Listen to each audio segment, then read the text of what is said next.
o naghahanap lang ng kung ano-anong dahilan para magkaso. Mr. Chair, meron na po talagang nangyaring mga masamang bagay dahil sa red tagging. Meron po, nakaka-affect po ito ng pag-perform ng ating mga public officials at kahit yung mga civil society organizations natin, Mr. Chair, na-hamper po yung pag-perform nila ng duty nila to pursue whatever advocacy that they have in line with our laws. Tapos, Mr. Chair, meron na rin mga na-red tag na napatay na nga, no?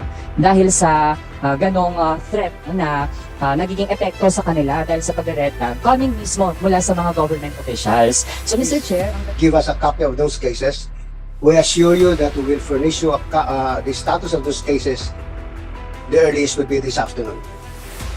Pero sinisiguro po sa inyo na kung mga kasong yun ay na-dismiss na, I am sure na yung mga complainant ay nabigyan na ng kopya.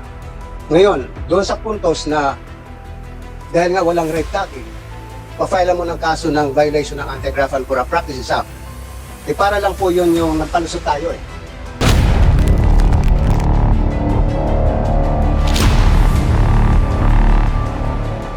filed with a case, no? Because of violating the anti-graft law and administrative code. Meron pa, Mr. Chair, December 2020, lawyers naman po nag-file din ng administrative complaint against Mr. Parlade, Ms. Badoy, and Mr. Esperon. Also, 2 days after, from human rights groups, nag-file din po ng criminal and administrative case against Mr. Esperon, Mr. Parlade, Ms. Badoy, and then PCOO ASEC Mocha Yuson for violating Republic Act 9851 in relation to the principle of distinction under international humanitarian law. Also, Mr. Chair, December 2020, pa rin, administrative complaint against former NICA Director General Monte Agudo, former Defense Secretary Lorenzana, and former Interior Secretary Anyo for violating the Code of Conduct and ethical standards for public officials and employees. Also, Mr. Chair, still, December 2020, Alternative Media nag-file din ng complaint against Mr. Parlade, Ms. Badoy, and former NTFL Executive Director Allen Capuyan. Ang basis naman po ay Anti-Graft and Corrupt Practices Act, pati din yung Code of Conduct. In summary, Mr. Chair, 6 administrative complaints from various organizations and 2 criminal complaints pending before the Office of the Ombudsman. May we ask, Mr. Chair, ano na po ang status ng 6 na administrative complaints and 2 criminal cases? Since ang last po doon sa ating na-enumerate ay na-file pa noong December 2020. Honorable Chair, Your Honors, yung tanong po ay sa dami ng kasong yon, hindi ko alam kung anong status. But if the Honorable Congressman is referring to those cases against Parlade, Adoy, et al. Esperon, with respect to the red tagging, those cases were already dismissed. Sa kadahilanan po na wala naman pong batas na nagbabawal sa red tagging. In the absence of a law, we can not arrogate unto ourselves by saying na nag-violate ka ng red tagging. Red tagging po pinag-uusapan, but I am not really sure if this is the one that is being referred to by the Honorable Congressman Manuel. So, I will appreciate kung bibigyan po ninyo kami ng listahan and I will inform you the status of those cases. Mr. Chair, bahagi po ng complaint against these individuals ay yung ginawa nga nilang red tagging. Kahit din naman, Mr. Chair, we filed a bill actually na gusto natin ay ma-criminalize ang red tagging and maprotektahan lahat ng mga defenders natin, lahat ng mga merong advocacy at dapat ay safe sila, hindi sila nasasubject sa mga discriminatory na mga acts. In the absence of that law at this moment, Mr. Chair, kaya ang na-cite natin ay yung ibang mga batas na actually ay pwedeng maging basis para mapanagot ang mga individual na ito.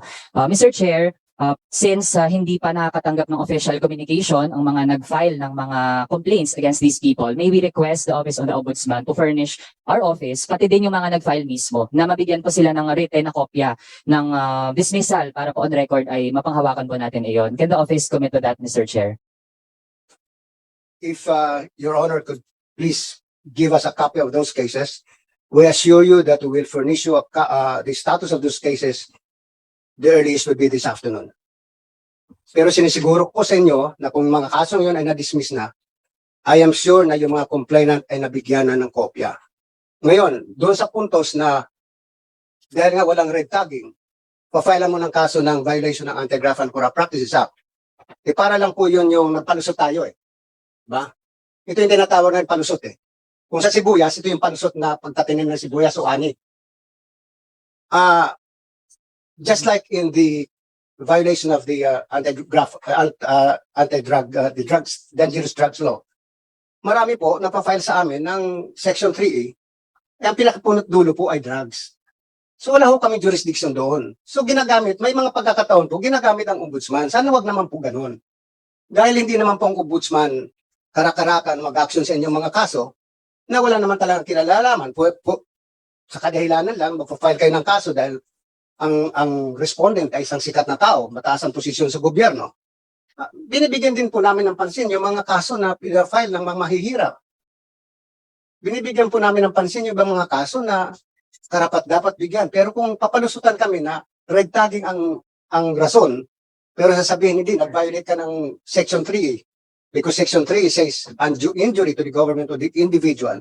Yan ang cause ng undue injury na yon. Kung red tagging, wala akong binayulit na batas. Yun lang po, I would appreciate if the Honorable Congressman Manuel could give us a list of those cases and we will immediately. I'll call the office now and give us a status of those cases. And I assure you, before the end of the day, you'll have a copy of the status of those cases. Mr. Chair, gusto lang po nating mag-respond doon sa remark na nagpapalusot lang po yung mga nagpa-file ng mga administrative and criminal complaints. Mr. Chair, para po sa enlightenment ng ating mga kapwa civil servants and public officials, Mr. Chair, yung retaging po hindi lang po yan basta salita at hindi po naghahanap lang ng kung ano-anong dahilan para magkaso. Mr. Chair, meron na po talaga nangyaring mga masamang bagay dahil sa retaging. Meron po, nakaka-affect po ito ng pag-perform na ating mga public officials at kahit yung mga civil society organizations natin, Mr. Chair, na-hamper po yung pag-perform nila ng duty nila to pursue whatever advocacy that they have in line with our laws. Tapos, Mr. Chair, meron na rin mga red tag na napatay na nga no? Dahil sa ganong threat na nagiging epekto sa kanila dahil sa pag-red tag coming mismo mula sa mga government officials. So, Mr. Chair, ang dating kasi kung kinokonsente natin ito sa pamahalaan, edi short of saying na we are enabling red tagging. No? Kaya habang syempre mainam na meron na rin talagang batas eventually on red tagging, sa ngayon Mr. Chair, kita naman natin damage has been done.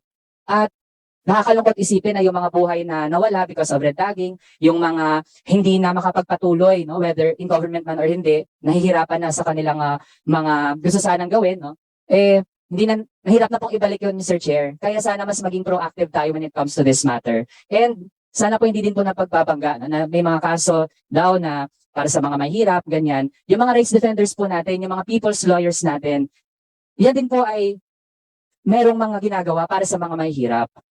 In fact, no, yung pag-defend nila sa mga magsasaka, sa mga mangingisda, sa mga manggagawa, atin po yan ng gusto nating sama-sama pagtulong sa mga mahihirap. So, sana po hindi pinagbabangga, hindi pinagko-compete yung mga kaso. Kasi kung lahat naman po, Mr. Chair, agrabyado, lahat po ay dapat nating tulungan at dapat ay may hustisya po para sa kanila.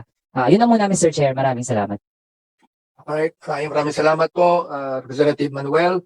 Now we go to the majority, Representative Kerbil Luis Tropis.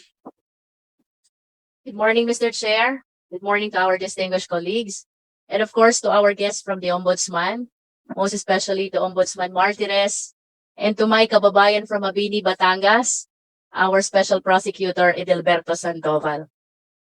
Mr. Chair, my first question is on the increase in budget. From 2023, the proposed budget is 5.5% higher.